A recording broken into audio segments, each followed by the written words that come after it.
மக்களே வணக்கம். ஒரு வித்தியாசமான லைட்டிங்கில் உங்களோடு ஒரு கதையை நான் ஷேர் பண்ணிக்கணும்னு ஆசைப்பட்றேன். இந்த கதை தொடங்குவதற்கு முன்னாடி நான் ஒரு செய்தி சொல்லிடுறேன். ரொம்ப குட்டி பசங்க யாராவது இந்த கதையை கேட்டிங்கன்னா நீங்கள் இதை கேட்க வேணாம். ரைட், ஏன் அப்படின்னு சொன்னால், இப்போது அண்மையில் ஒரு கணவன் மனைவியை சந்தேகப்பட்டு அவங்க வேறு ஒரு ஆணோடு இருக்கிறத தாங்கிக்க முடியாமல் கத்தியால் அவங்க முகத்தை கிழித்து விட்டு, அப்புறம் அவருடைய 4 வயது அந்த சிறிய மகனை அழைத்து கொண்டு அந்த குழந்தைகிட்ட அச்சுறுத்தும் வகையில் பேசின அந்த செய்தி தமிழ்நாடு முழுவதும், குறிப்பாக அந்த சோசியல் மீடியாவில் வைரலாக போன ஒரு செய்தி எல்லோருக்கும் தெரியும். நிறைய பேர் அவரவர் பக்கத்து நியாயத்தை சொன்னாங்க. இந்த பையன் மேலே தப்பு, இல்லை அந்த பொண்ணு மேலே தப்பு. ஒரு சிலர் 2 பேர் பண்ண தப்புக்கு அந்த குழந்தை என்ன செய்யும், இதெல்லாம் நம்ம மக்களுடைய அந்த நியாயமான உணர்வு. எதிரில் ஒரு அநியாயத்தை பார்க்கும்பொழுது எல்லோரும் ஏதாவது ஒன்று சொல்லணும்ல. எல்லோரும் மனிதர்கள் தானே, நம்மனா மிஷினா?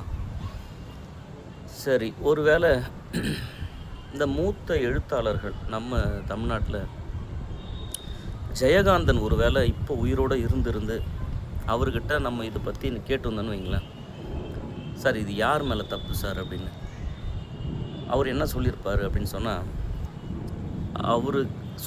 அவர் அப்போவே சொல்லிட்டார். இதுக்கு ஒரு சிறுகதை ஒன்று எழுதிட்டார். அந்த கதையின் பேர் எங்கோ யாரோ யாருக்காகவும். அந்த சிறுகதையின் தலைப்பு பவா செல்லதுரை அவர்கள் அழகாக சொல்லுவார். இந்த தலைப்புக்கு எதிராக ஒரு தலைப்பு, என் வீடு, என் பங்களா, என் காரு அப்படின்னு அந்த தலைப்பை நீங்கள் மனசில் வச்சுன்னு தான் இந்த தலைப்பை பார்க்கணும். அப்போ தான் ஜெயகாந்தன் எவ்வளோ உன்னதமான இந்த உலகத்தை நேசிச்சிருக்காரு அப்படின்னு. இதுதான் கணியன் பூங்குன்றனார் சொல்லுவார்ல, யாதும் ஊரே யாவரும் கேளீர் அப்படின்னு. ஒன்றால் ரயில்வே ஸ்டேஷன் பக்கம் தான் எங்கள் வீடாக தான் அந்த சத்தம். மீண்டும் அந்த தலைப்பு பாருங்கள், எங்கோ யாரோ யாருக்காகவும். வாங்க கதைக்குள்ளே போகலாம். இந்த கதையில் 2 நண்பர்கள் பாண்டிச்சேரியில் அதிகாலை ஒரு 7 மணி அளவில் ஒரு 4 பீரை குடித்து முடிச்சிருப்பாங்க. ஒரு கடற்கரைக்கு அருகாமையில் இருக்கக்கூடிய ஒரு பாரில். அதில் ஒரு நண்பர் சென்னை வாசி, இன்னொருத்தர் அமெரிக்கா ரிட்டன். ஸோ இவங்க இந்த 4 பீர் குடித்த அந்த போதையில் கடற்கரையில் தனியாக நிற்கிற ஒரு பொண்ணு, என் கூட காரில் வா அப்படின்னு இவங்க அந்த மன தைரியம் இவங்களை வர வச்சிருக்கு. அதாவது இலக்கியத்தில், சிறுகதைகளில் வரக்கூடிய இந்த காட்சிகள் எல்லாத்தையும் நம்ம பொத்தாம் பொதுவாக ஒரு போதையில் ஒரு பொண்ணு போயிட்டு குடிச்சிட்டு கூப்பிட்டானே இது ஒரு கதையா அப்படின்னு பார்க்காம, அந்த கதைக்கு உள்ளார ஏதோ ஒன்று சொல்ல போகிறாங்கன்றத நம்ம முதல்ல மனசளவில் தயார்படுத்திக்கணும். அப்படி இவங்க அந்த பொண்ணை போய் கூப்பிட்றாங்க. அந்த பொண்ணு தனியாக கடற்கரையில் நிற்கிறாங்க. ஒரு சிவப்பு கலர் புடவையில் இருக்கிறாங்க. அவள் அப்படி ஒன்றும் அழகில்லை அப்படின்ற அந்த பாடல் வரிக்கு ஏற்ப அந்தளவுக்கு ஒன்றும் அழகில்லை. ஒரு பொண்ணு அவங்களுக்கு அந்த போதையில் காரில் கூப்பிட்றாங்க. அந்த பொண்ணு எந்த தயக்கமும் இல்லாமல் காரில் வராங்க. அது என்னமோ ஜெயகாந்தன் சிறுகதைகளில் காரில் பொண்ணுங்க ஏறுறது சாதாரண காட்சியாகவே அவர் சில நேரங்களில் சில மனிதர்களில் கூட அந்த மாதிரி ஒரு காட்சி வச்சுருப்பார். அப்புறம் நடிகர் ஒரு நல்ல நடிகர், அந்த நாகேஷ் மாதிரி டான்ஸ் ஆடுவார் பாருங்க, சந்திரபாபு கூட மிக அதிகமான நேரங்களில் காரில் சரக்கு அடிச்சுட்டு சுற்றி இருக்கிற அந்த அனுபவங்கள்லாம் ஜெயகாந்தன் அவர்கள் மென்ஷன் பண்ணியிருக்காரு. ஒரு கட்டத்துக்கு மேலே சந்திரபாபு கூப்பிடும்போது வாங்க ட்ரிங்க் பண்ணலான்னு கூப்பிடும்போது சந்திரபாபுவே இவர் திட்டிருக்காரு. என்ன அவ்வளோ ஒரு சாதாரணமாக என்னை குடிக்க கூப்பிட்றேன், நான் குடிகாரனாலாம் கேட்டிருக்காரு. ஜெயகாந்தன் அப்படி தான், அவ்வளோ சாதாரணமாக மற்றவங்க அவரை கையாள்வதை அவர் விரும்ப மாட்டார். அந்த மாதிரி இந்த பொண்ணை கூப்பிட்டாங்க. இவங்க காரில் ஏற்றியாச்சு. கார்லேருந்து கொஞ்சம் தூரம் போனதுக்கப்புறம் இந்த 4 பீருடைய அந்த மயக்கம் அவங்களுக்கு கொஞ்ச நேரத்துக்கு அப்புறம் இல்லாமல் போகுது. மீண்டும் அவங்களுக்கு ஏதோ குடிக்கணும்னு தோணுது. ஆனால் அவங்களுக்கு அந்த இடத்துல பார்த்திங்கன்னா ஒரு வயல்வெளியில் டாடி ஷாப், அதாவது கள்ளுக்கடை அப்படின்னு ஒரு போர்டை பார்த்தோன்னே அவங்களுக்கு ஒரே குஷியாகிடுது. கார் அப்படி நிறுத்துகிறாங்க. அங்கே போனால் இந்த கதை வந்து ஒரு 40-50 வருஷத்துக்கு முன்னாடி கதை இது. அந்த கதை அந்த காலகட்டத்தில் அந்த திருநங்கை என்ற சொல் இல்லாத காலகட்டம் அது. அந்த அலிகள் அப்போ 9 அப்படி சொல்லக்கூடிய அந்த சொற்கள் அதிகமாக பயன்படுத்துவதாக பவா செல்லதுரை அவர்கள் சொல்ல அந்த செய்தி நான் உங்களுக்கு நினைவுபடுத்தேன். அந்த கள்ளுக்கடை பார்த்த உடனே நான் ஏன் பவா செல்லதுரை அடிக்கடிக்கு நான் மென்ஷன் பண்ணுறேன்னா, ஒரு சிறந்த கதை சொல்லி எனக்கு தெரிஞ்ச அவர் 22 சிறுகதை எழுதியிருக்காரு. உண்மையாகவே அவருடைய ஒரு சிறுகதை கூட நான் படித்ததில்லை. ஆனால் அவர் அந்த ஸ்பீச்செல்லாம் கேட்கும்பொழுது அடுத்த வரி அவர் என்ன பேசுவார்னு எனக்கு நல்லா தெரியும். அந்தளவுக்கு அவர் ரொம்ப அவருடைய கதை சொல்கிறத நான் அவ்வளோ லயித்து கேட்டிருக்கேன். இப்போ நான் சொல்கிற இந்த கதை கூட மற்றவங்க சொல்லும்பொழுது வர அந்த ஈர்ப்பு, பவா செல்லதுரை அவர்கள் சொல்லும்பொழுது அது ஏதோ நான் என் மனநிலையிலேருந்து பேசுகிற மாதிரி எனக்கு ஒரு உள்ளுணர்வு. காற்று நல்லா அருமையாக வீசுது மாடி மேலே. ஒரு சின்ன டார்ச் லைட் பேக் சைடில் வச்சுருக்கேன், அதையே பார்த்துட்ருக்கேன், விழுந்துடக்கூடாது அப்படின்னு. சரி வாங்க நம்ம போவோம் கதைக்கு. அந்த கள்ளுக்கடை பார்த்தோன்னே அந்த அமெரிக்க ரிட்டர்ன் ஒருத்தர் பின்னாடி இருக்கார். எனக்கு தெரிஞ்சு சென்னையில் இருக்கிற அந்த நண்பர் ஜெயகாந்தன் தான் நினைக்கிறேன் இந்த கதைப்படி. இந்த பொண்ணுக்கு வந்து இந்த சென்னையில் இருக்கக்கூடிய அந்த ஆள் மேலே தான், அந்த டிரைவர் சீட்டில் இருக்கக்கூடிய ஜெயகாந்தன் மேலே தான் அந்த பொண்ணுக்கு ஒரு ஈர்ப்பு போதே தவிர, இந்த அமெரிக்கா ரிட்டர்ன் மேலே அந்த பொண்ணுக்கு அந்தளவுக்கு ஈர்ப்பு போகல. ஏன்னா அவருடைய அந்த பாடி லாங்குவேஜ், அந்த அவர் அணுகும் விதம், இது எல்லாம் அந்த பொண்ணு வந்து கவனிச்சுட்டே இருக்கிறாங்க. உன் பேர் என்ன அப்படின்னு அந்த அமெரிக்க ரிட்டர்ன் வந்து அந்த பொண்ணுக்கிட்ட கேட்குறாரு. அவங்க சொல்கிறாங்க, அப்புறம் சொல்கிறேனே அப்படின்னு சொல்கிறாங்க. கொஞ்ச நேரம் போன பிறகு அந்த காரு தனிமை, பின்னாடி ஒரு ஆள் வந்து அந்த பொண்ணு மேலே கையை போடுறாரு. அந்த பொண்ணு வந்து இவர்கிட்ட சொல்கிறாங்க, அந்த வண்டி ஓட்டுறவர்கிட்ட, ஐயா சாரு இது பாரு என் தோல் மேலே கை போடுது அப்படின்னு சொல்லும்பொழுது இவர் அந்த அமெரிக்க ரிட்டர்ன் வந்து சொல்கிறாரு அவர்கிட்ட, I think she's love you சொல்ல வர்றார். இந்த பொண்ணு ஒன்றை தான் விரும்புது போல் அப்படின்னு சொல்கிறாரு. இது அப்படியே போயிட்டே இருக்குது. அப்புறம் ஒரு ஒரு ஒரு தனிமையான ஒரு இடம், ஒரு நீரோடை. அந்த நீரோடை அந்த ஓடைக்கு அப்புறம் நீங்கள் புரிஞ்சுங்கள, இந்த பொண்ணை தனியாக கூட்டின்னு போகிறாங்க. என்ன நடந்திருக்குன்னு யோசிப்பாருங்க. ஒரு தனிமையான இடம். அப்புறம் இருவரும் வந்து அந்த பொண்ணோட இருந்த அந்த நொடிகள், அதுக்கப்புறம் இந்த பொண்ணை தொடக்கத்தில் அந்தளவுக்கு ஒன்றும் அழகு இல்லை, அவள் அப்படி ஒன்றும் அழகு இல்லை அப்படின்ற அந்த மாதிரி போன அந்த பார்வை இந்த சென்னை சார்ந்த அந்த நபருக்கு இந்த பொண்ணு நீரோடையில் ஒரு முகம் கழுவும் பொழுது என்னமோ அவ்வளோ ஒரு அழகாக இருக்கிற மாதிரி ஒரு பார்வை பார்ப்பார். ஜெயகாந்தனுடைய அந்த வரிகள் தான், யாரை நீங்கள் நினைக்கும் பொழுது உங்கள் மனம் மகிழுதோ அதுதான் உண்மையான அழகு. அது மாதிரி அவருக்கு அந்த நேரத்தில் அந்த பொண்ணை நினச்சி பார்க்கும்போது அவ்வளோ சந்தோஷமாக இருந்திருக்கு.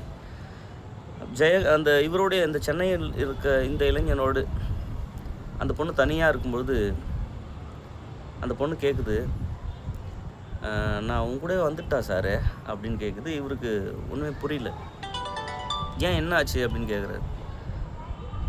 நீ இந்த தொழிலை விரும்பி தானே செய்கிற அப்படின்னு அவர் கேட்குறாரு. அப்போ அந்த பொண்ணு சொல்லுது, தினமும் அடிக்கிறான் சார் அவன், என்னால் அவங்ககிட்ட அடி வாங்கி சமாளிக்க முடியல, அடிச்சுட்டே இருக்கிறான், ஏதாவது ஒன்று சொல்லி அடிக்கிறான், அவங்ககிட்ட எப்படி தப்பிக்கணும், அவனை என்ன பழி வாங்கணும்னு எனக்கு தெரியல. அதை யோசிச்சுட்டு தான் நான் அந்த கடற்கரைக்கிட்ட நின்றுட்டு இருந்தேன். அப்போ தான் நீங்கள் வந்து என் கூட வா காரில் ஏறுன்னு கூப்பிட்டீங்க. நான் எதையும் யோசிக்காமல், ஏன்னா அவனை என்னால் அடிக்க முடியாதுல்ல, அவனை எப்படி பழி வாங்கணும்னு எனக்கு தெரியல, என்னை ரொம்ப கொடுமை பண்ணிகிட்டே இருக்கான். நான் எங்கள் மாமா பையனோட நான் கல்யாணம் பண்ணிட்டு இருந்தேன். இந்த போலீஸ்காரன் என்னை ஆசை காட்டி என்னை கூட்டின்னு போயிட்டான். தனியாக ஒரு வீட்டில் அந்த வீட்டில் என்னை விட்டுட்டான். எனக்குன்னு அந்த தனி ஒரு வீடு, ஒரு ஓலை கொட்டா. என்றைக்காவது வருவான் சார், அவனுடைய உடம்பு தேவைக்கு வந்துட்டு போயிடுவான், என்னை பற்றி யோசிக்க மாட்டான். நான் சாப்பிட்டேனா இல்லையான்னு அவனுக்கு தெரியாது. நான் என்ன பண்ணுவேன் சார், நான் உங்கள் வீட்டுக்கு வந்துட்டுமா, நான் ஏதாவது உங்கள் வீட்டில் வேலை செஞ்சு எனக்கு கொஞ்சம் சோறு மட்டும் கொடுங்க, ஏதாவது ஒரு மாற்று துணி கொடுங்க அப்படின்ற மாதிரி அந்த பொண்ணு கேட்கும்பொழுது இந்த சென்னையை சேர்ந்த அந்த இளைஞனுக்கு வந்து கண் கலங்குற மாதிரி ஒரு நிலை வந்துடும். அப்போ இவன் சொல்லுவான், நான் அடுத்த திங்கட்கிழமை வந்து நான் உன்னை கூட்டின்னு போகிறேன் அப்படின்னு சொல்லுவான். அப்புறம் இந்த பொண்ணு அந்த அளவுக்கு நீ நம்பிடாத அப்படின்னு அவங்க ஃப்ரெண்டுக்கிட்ட அவன் சொல்லியிருப்பான். அமெரிக்கா ரிட்டர்ன் அவர்கிட்ட சொல்லியிருப்பான், இந்த பொண்ணு கூட நீ தனியாக போகிற, அவள் எதனா பேசினான்னா நீ வந்து இப்போ ப்ராமிஸ் கொடுத்துறாத. இதெல்லாம் நினச்சி அவன் வருத்தப்படுவான்.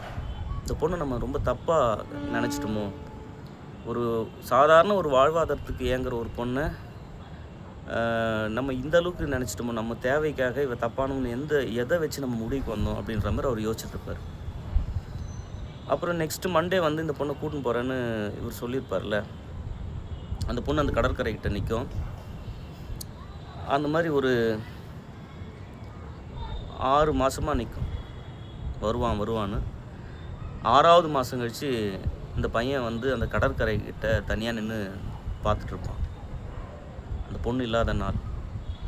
அப்படின்னா என்ன, இவனுடைய நோக்கம், இவனுடைய தேவை அதோடு முடியுது. இவன் அந்தளவுக்கு வீட்டில் மனைவியை, பிள்ளைகளை, அவங்களுக்கு இடையில் அந்த பொண்ணை கூட்டின்னு போய் வைக்கிற அந்த மன வலிமையும் கிடையாது, அதுக்கான சூழலும் கிடையாது. அதே நேரத்தில் இந்த பொண்ணுக்கான கொடுத்த வாக்கையும் அவனால் காப்பாற்ற முடியாது. ஒரு இயல்பாக அவன் குடிக்க வந்தவன் அந்த இடத்துல அவனுக்கான தேவை முடிஞ்சிடுச்சு. ஆனால் அந்த பொண்ணுடைய அந்த வலியெல்லாம் புரிஞ்சிக்கிற ஒரு நிலையை, அதுக்காக ஒரு நிமிஷம் அந்த கண்ணீர் விடுற அந்த நொடியை ஜெயகாந்தன் அவர்கள் அந்த இடத்துல வைக்கிறார்ல, இதுதான் நம்ம தமிழ்நாட்டில் பல பெண்களுக்கு இப்போ நடந்துகிட்ருக்கு. நல்லா யோசிச்சு பாருங்கள். இயற்கையிலேயே வந்து இந்த நம்ம இந்த உடல் உறுதி இல்லை, நீங்கள் ஒரு ஷேக்கான் கொடுத்து பாருங்கள். ஒரு சில பெண்களை தவிர பெரும்பான்மை பெண்கள் கை வந்து ரொம்ப சாஃப்டாக மென்மையாக இருக்கும். அப்புறம் இந்த கண்ணு அந்த ரஃப் வந்து நமக்கு ஒரு கடினமாக ஹார்டாக இருக்கும். ரொம்ப ரேராக ஒரு சில பெண்களுக்கு தான் ரொம்ப ஹார்டாக இருக்கும். உடம்பு அளவில் அவங்க பலவீனம்லாம் சொல்ல முடியாது. நம்ம ஒரு அறை அறைகிறோம், அவங்க ஒரு அறை அறைகிறாங்க, யாருக்கு அந்த வலி அதிகம் அப்படின்னு இந்த இடத்துல நம்ம பெண்ணியம், ஆணாதிக்கம் இதெல்லாம் விட்டுருவோம் ஒரு உடம்பு அடிப்படையில். அப்படி இருக்கிற அந்த ஒரு பெண்களை வந்து இவனுக்கு அடித்து கொடுமை பண்ணி, இல்லை ஒரு பொண்ணு உன்னை பிடிக்கலன்னு சொல்லிட்டா பிடிக்கல தான். இந்த அஜித் படத்தில் வர மாதிரி நோ மீன்ஸ் நோ தான். நம்ம அவங்கள எந்த ரீசனை சொல்லியும் கட்டாயப்படுத்தி டார்ச்சர் பண்ணக்கூடாது இல்லை. இப்போது நிறைய இடங்களில் ஆண்களும் இந்த தப்பு செய்கிறாங்க. ஒரு ஆண் வந்து ஒரு பெண்ணோடு தனியாக இருக்கிறாங்க, அந்த நேரங்களில் மனைவி அங்கே வரா மாதிரி போலீஸுக்கு கூட்டின்னு வரா மாதிரிலாம் காட்டுறாங்க. எந்த ஒரு பொண்ணாவது போயிட்டு கத்தி வச்சு கிழிக்கிற மாதிரி இல்லை அடித்து கொடுமை பண்ணுற மாதிரி ரொம்ப ரேராக நடக்கும். அதெல்லாம் நம்ம இங்கே பேச வேணாம். மிக அதிகமாக பெண்களை வந்து இந்த மாதிரி சந்தேகப்பட்டு கொலைகள், அடித்து சாவடிக்கிறது, இதெல்லாம் அதிகமாக நடந்துக்கிட்டு வருது. இந்த இலக்கியங்கள் வழியாக இந்த ஜெயகாந்தன் இந்த கதையில் அந்த பொண்ணுக்கு பின்னாடி ஒரு நியாயத்தை வைக்கிறார் பாருங்க. அந்த பொண்ணை ஒரு தப்பான பொண்ணு நினச்சி போன 2 ஆண்கள், அந்த 2 ஆண்களில் ஒரு ஆண்கிட்ட அவங்க மனசு விட்டு பேசுகிறாங்க, எனக்கு சரியில்லைங்க, நான் ரொம்ப பாதிக்கப்பட்டிருக்கேன், அவனை எப்படி பழி வாங்கணும்னு தெரியல இல்லை. அதாவது இந்த தவறான தொழிலில் போகிற எந்த ஒரு பொண்ணும் ரொம்ப ஆசைப்பட்டு போகிறது கிடையாது. ஏதோ ஒரு சூழலில் குடும்ப தேவைக்காக என்னமோ ஒரு காரணம் கருதி ஒரு இயலாமையில் அவங்க அப்படி போகிறாங்க இல்லை. அதை கவனிக்கிற ஒருவேளை அதை கண்டுபிடிச்சிட்ட ஒரு ஆண், மகாநதின்னு ஒரு திரைப்படம், அவங்க பொண்ணு அந்த மும்பையில் அந்த மாதிரி ஒரு தொழிலில் இருக்கிற சூழலை கவனித்த அந்த தந்தை எப்படியாவது தன்னுடைய மகளை அழைச்சிட்டு வந்துடணும்னு நினைக்கிறாரு. அதுக்கு பின்னாடி அந்த பொண்ணு வேணும்னு போச்சா, பல காரணங்கள், கடத்திட்டு போயிட்டாங்க, அது என்னமோ நடந்துச்சு. அந்த தந்தை உள்ளம் இப்போ பெரும்பான்மை ஆண்களுக்கு தேவைப்படுது. உங்களுக்கு ரொம்ப பிடிச்சவங்க ஏதாவது ஒரு தப்பு செஞ்சுட்டாங்கன்னா அந்த தப்பில் நீங்கள் அரவணைச்சி அவங்களுக்கு ஏதாவது மன்னிக்கிறதுக்கு பல வழியை தேடுங்க. தயவு செஞ்சு பனிஷ் பண்ணாதீங்க. ஒரு சக உயிரை வந்து கொல்லாதீங்க, அடிக்காதீங்க, முகத்தில் ஆசிட் ஊற்றாதீங்க. பிடிக்கலைன்னா அதுக்கான காரணத்தை தேடுங்க. ஏன் இவங்களுக்கு நம்மளை பிடிக்கல, ஏன் இவங்களுக்கு இன்னொருத்தவங்களை பிடிச்சிருக்குதுன்னு நீங்கள் அதை யோசித்து பாருங்கள். எந்த ஒரு உயிரையும் நீங்கள் உங்களுடைய கட்டாயத்தின் பேரில் எந்த ஒரு அன்பையும் உங்களால் பெறவே முடியாது. விட்டு கொடுப்போர் கெட்டு போவதில்லை, கெட்டு போவோர் விட்டு கொடுப்பதில்லை. அந்த சகோதரி அவர்களுக்கு நடந்த அந்த முகத்தில் அறுபட்ட அவங்க கணவர் அவங்களுக்கு கொடுமை பண்ணதை நினச்சி நான் ரொம்ப வருந்துறேன். அவங்கள எதிராக அவன் எவ்வளோ பாதிக்கப்பட்டிருந்தா இப்படி ஏதாவது கொஞ்சம் யோசிச்சு பாருங்கள். சக உயிரை ஒருத்தவன் போய் அடிக்கிறான், சாவடிக்கிறான், முகத்தில் கத்தி வச்சு கிழிக்கிறான்னா எப்படிங்க நீங்கள் அதுக்கு சப்போர்ட் பண்ணுவீங்க? காரணம் எதுவாக இருக்கட்டும், மன்னிக்க பழக வேண்டும், சக உயிரை நேசிக்க வேண்டும். எனக்கு தெரிந்த ரொம்ப ஒன்றும் இல்லை, ஒரு பொண்டாட்டி வீட்டை விட்டு ஓடி போயிட்டா, பெண் பிள்ளை இருக்கிறாங்க. அந்த பெண் பிள்ளையை நான் பேர் சொல்ல விரும்பலை. அந்த பெண் பிள்ளையை என் கண்ணுக்கு தெரிஞ்ச ஒரு தந்தை எப்படி அந்த குழந்தைய படிக்க வைக்கிறாருன்ற விஷயத்தெல்லாம் நான் கண்ணெதில் பார்க்குறேன். ஒரே ஒரு நொடி கூட அந்த அந்த கணவன் வந்து அவங்கள ரொம்ப கேவலமானவங்கன்னு சொல்லி நான் கேட்டதில்லை. என்கிட்ட நல்லா பேசுவார். நொடிக்கு நொடி அவங்களுடைய பொண்ணு அடுத்தடுத்த கட்ட படிப்புக்கு போகும்போது என்னை கூப்பிட்டு அவர் ஒரு ஒரு விருப்பமான அந்த கடவுள் பேர் கூட நான் சொல்ல விரும்பலை. இது ஒரு பிரச்சாரம் மாரி ஆகிடும் இந்த கடவுள் அப்படின்னு. அவருக்கு பிடிச்ச அந்த கடவுளுக்கு அவர் வேண்டுதல் வைப்பார். என்னை பார்த்து கூப்பிட்டு பேசுவார். அந்த பெண் பிள்ளையை ரொம்ப அக்கறையாக வளர்க்குறாரு. அவங்க மனைவி போன விஷயத்த அவருக்குள்ளேயும் சோகம் இருக்குது. ஆனால் அதை ஒரு பெரிய காரணமாக கருதி அவர் குடிக்கிறதோ, அந்த பெண் பிள்ளையை பார்த்துக்காம விட்டுறதோ அப்படிலாம் இல்லைங்க.